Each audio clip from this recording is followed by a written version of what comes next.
नमस्कार, फाइटर समाचार में आपका स्वागत है। पेश आज 16 अप्रैल सुबह 6 बजे राजस्थान की खास खबरें। एसआई भर्ती पेपर लीक मामले में सेशन कोर्ट से जिन 12 एसआई को 12 अप्रैल को जमानत दी गई थी, उसे लेकर एसओजी हाईकोर्ट के सामने पेश हुई। एसओजी को सुनने के बाद हाईकोर्ट ने 12 एसआई की रिहाई पर रोक लगा दी है। वहीं एसओजी ने एसआई भर्ती परीक्षा 2021 में अपनी जगह पर डमी कैंडिडेट बैठाकर परीक्षा पास करने वाले 4 ट्रेनी एसआई को कोर्ट में पेश किया और 10 दिन का रिमांड मांगा, लेकिन कोर्ट ने सभी को 5 दिन के रिमांड पर भेजा है। एसओजी के अधिकारियों ने कोर्ट को बताया, आरोपियों ने प्रवेश पत्र की फोटो में छेड़छाड़ की है। इन लोगों ने फोटो बदलकर परीक्षा दी, इसकी जांच करनी है। वे गिरफ्तार चारों ट्रेनी एसआई ने कोर्ट में बताया कि एसओजी ने मारपीट नहीं की, लेकिन जबरन कागजों पर साइन करवाए हैं। इनकी उन्हें कोई जानकारी नहीं है। एसओजी ने अभी तक उनसे कोई सवाल जवाब नहीं पूछे हैं। सलमान खान के घर पर फायरिंग के मामले में अब राजस्थान सहित कई राज्यों की पुलिस अलर्ट मोड पर आ गई है। मुंबई में सलमान के घर पर हमले के आरोपी सभी पुलिस की पकड़ से दूर हैं, जिनकी तलाश की जा रही है। ऐसे में आरोपियों की तलाश को लेकर राजस्थान पुलिस भी लगातार लॉरेंस के गुर्गों पर नजर रख रही है। बॉलीवुड एक्टर सलमान खान के मुंबई स्थित घर पर फायरिंग करने वाले 2 शूटरों में एक हरियाणा का विशाल उर्फ कालू है। गुरुग्राम के महावीरपुरा का रहने वाला कालू लॉरेंस सिंडिकेट में शामिल गैंगस्टर रोहित गोदारा का करीबी है। उसने रोहित गोदारा के कहने पर ही 29 फरवरी को रोहतक में क्रिकेट बुक्की सचिन की हत्या की थी। उसके बाद ही विशाल उर्फ कालू का नाम अपराध की लाइमलाइट में सामने आया।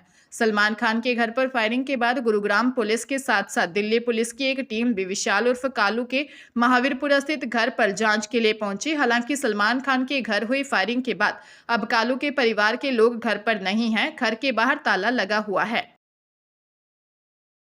अजमेर के सेंट्रल जेल में आजीवन कारावास की सजा काट रहे बंदी के पैरोल से फरार होने का मामला सामने आया है। आरोपी को 13 साल की बच्ची का किडनैप का रेप के मामले में सजा सुनाई गई थी। 15 दिन की पैरोल खत्म होने के बावजूद आरोपी वापस नहीं लौटा।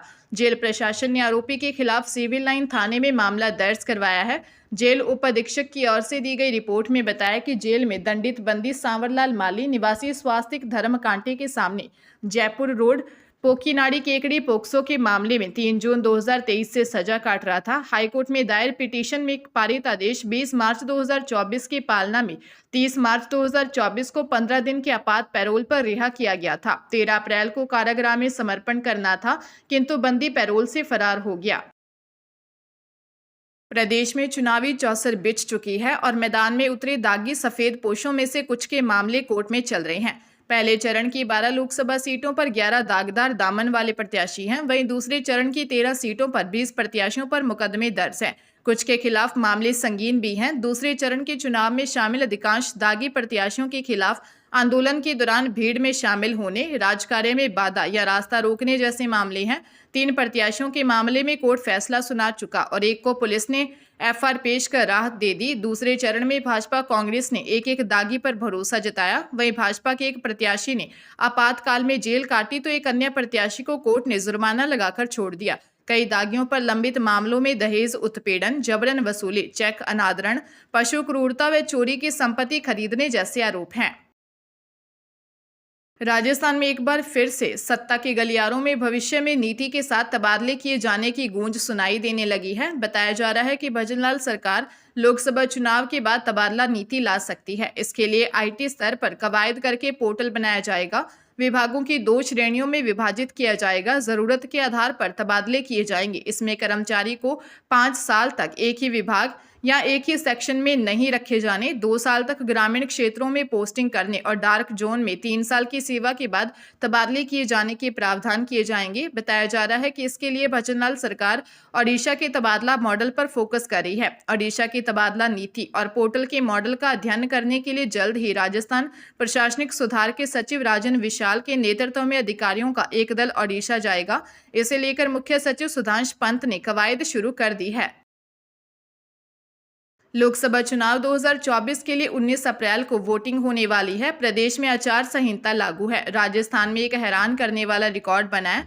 राजस्थान में अलग अलग एनफोर्समेंट एजेंसियों ने मार्च महीने की शुरुआत से अब तक नशीली दवाओं, शराब, कीमती धातुओं, मुफ्त बांटी जाने वाली वस्तुओं और अवैध नगद राशि के रूप में लगभग 794.82 करोड़ रुपए कीमत की जब्तियां की हैं। 16 मार्च से अब तक एजेंसियों ने जिन वस्तुओं को पकड़ा है उनकी कीमत 696.13 करोड़ रुपए से ज्यादा है। मुख्य निर्वाचन अधिकारी प्रवीण गुप्ता ने बताया कि सीजर के मामले में राजस्थान ने इस बार नया रिकॉर्ड बनाया है। वर्ष 2019 के लोकसभा आम चुनाव के मुकाबले इस बार अवैध सामग्री की जब्ती के आंकड़े में 1350% की वृद्धि हुई है। 1 मार्च से अब तक राजस्थान में 20 जिलों में 20-20 करोड़ रुपए से अधिक मूल्य की संदिग्ध वस्तुएं और नकदी जब्त की गई है।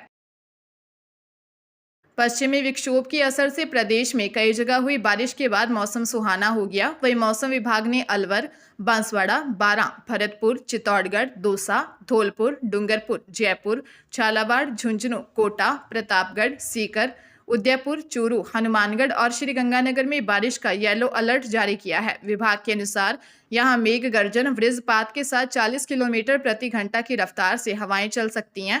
मौसम विभाग के अनुसार गुरुवार से एक नया पश्चिमी विक्षोभ सक्रिय होगा, जिसके असर से वापस बारिश का मौसम रहेगा। राजस्थान में सक्रिय हुए पश्चिमी विक्षोभ के बाद शनिवार से ही कई जिलों में मौसम सुहावना बना रहा और कई जिलों में तेज हवाओं के साथ बारिश हुई। पंजाब सीएम भगवंत मान ने दिल्ली शराब नीति केस में तिहाड़ जेल में बंद आप सुप्रीमो और मुख्यमंत्री अरविंद केजरीवाल से जेल में मुलाकात की। उनके साथ राज्यसभा सांसद संदीप पाठक भी थे। यह मुलाकात करीब आधे घंटे तक चली। मुलाकात से पहले ही तिहाड़ में पुलिस ने कड़े सुरक्षा इंतजाम कर लिए थे। मुलाकात के बाद मान ने मीडिया से बोले, अरविंद केजरीवाल को ऐसे ट्रीट किया जा रहा था कि मानो वे देश के बहुत बड़े आतंकवादी हों। उन्हें क्रिमिनल जैसी सुविधाएं भी नहीं मिल रही हैं। सीएम मान और अरविंद केजरीवाल के बीच फेस टू फेस मुलाकात नहीं हुई। इस पर आपके राज्यसभा मेंबर संजय सिंह आपत्ति जता चुके हैं। उन्होंने कहा कि सीएम मान कोई अपराधी नहीं है, उनकी सीधी मुलाकात करवाई जानी चाहिए थी। लोकसभा चुनाव को प्रशासन ने पूरी तैयारी कर ली है। नामांकन प्रक्रिया पूरी हो गई और प्रत्याशियों के मतदाताओं को अपने पक्ष में करने के लिए पूरी ताकत झोंक दी है। इसी बीच सावों को लेकर, शादी समारोह समेत अन्य मांगलिक कार्यों को लेकर भी लोगों ने तैयारियां शुरू कर दी हैं। 13 अप्रैल से मलमास समाप्त हो चुका है। मलमास के समाप्त होते ही 14 अप्रैल से मांगलिक कार्यों की शुरुआत हो चुकी है और शादियों की शहनाई पहले सावे यानी 18 अप्रैल से एक बार फिर गुंजायमान हो जाएगी। मतदान के दिन ही कई घरों में शादियों के ढोल और बैंड बाजा बजेंगे। ऐसे उन सरकारी कर्मचारियों के लिए परेशानी खड़ी हो गई जिनकी चुनाव में ड्यूटी लग चुकी है। वे चाह कर भी रिश्तेदार परिचितों की शादियों में शामिल नहीं हो सकेंगे। वहीं चुनाव और शादी साथ होने से मंडप, पंडाल, बर्तन, लाइट, सजावट की सामग्री सभी के दाम बढ़ चुके हैं। जयपुर में 3 साल की बच्ची से रेप का मामला सामने आया है। घर के बाहर खेल रही मासूम को आरोपी पड़ोसी उठा ले गया। छत पर ले जाकर मासूम से जबरदस्ती की। रोते हुए घर पहुंचने पर बच्ची के परिजनों को पता चला। झोटवाड़ा थाने में मासूम के पिता ने दी रिपोर्ट में बताया कि वह परिवार के साथ किराए पर रहते हैं। उनकी 3 साल की बेटी के साथ पड़ोसी लड़के ने रेप किया। उनकी मासूम बेटी घर के बाहर बच्चों के साथ खेल रही थी। इस दौरान मौका पाकर आरोपी पड़ोसी फुसलाकर बच्ची को उठा ले गया और छत पर ले जाकर रेप किया। पुलिस ने पोक्सो एक्ट के तहत रिपोर्ट दर्ज कर जांच शुरू कर दी है।